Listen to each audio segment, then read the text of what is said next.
Сіздерден кеңеш суроо максатында бизге көрүүчүбүз кайрылган. Сойку болуп жүрүп турмушка чыгып 4 бала төрөдүм дейт. Жаш кезимде кычыраган суйкуйган кыз элем. Мектепти аяктаган соң жогорку окуу жайга тапшырганы Бишкекке келгем.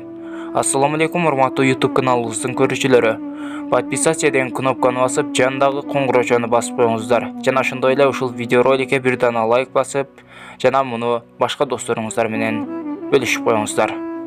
Ата-энем окубайсың деп болбой коюшту.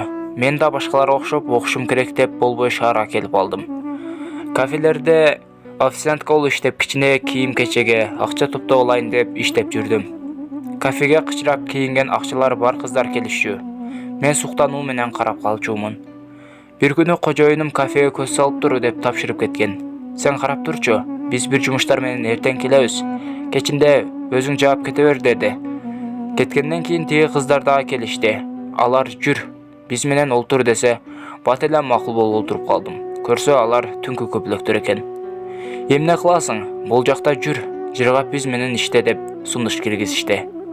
Көп ойлонуп макул болдум. Ошентип мен алардын арасында кошулуп иштей баштадым. Акча көп, ошентип 4 жыл иштеп койдум. Бул жолдо мына чыгам, ана чыгам деп чыга албай жүрө бердим. Ошондой күндөрдүн биринде айылга барып эс алып келүүнү туура көрдүм.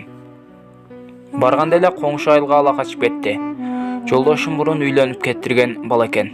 Макул болуп олтуруп калдым. Азыр Кудайга шүгүр, 2 кыз, 2 уулум бар. Эми жолдошум Бишкектен там салып жатат.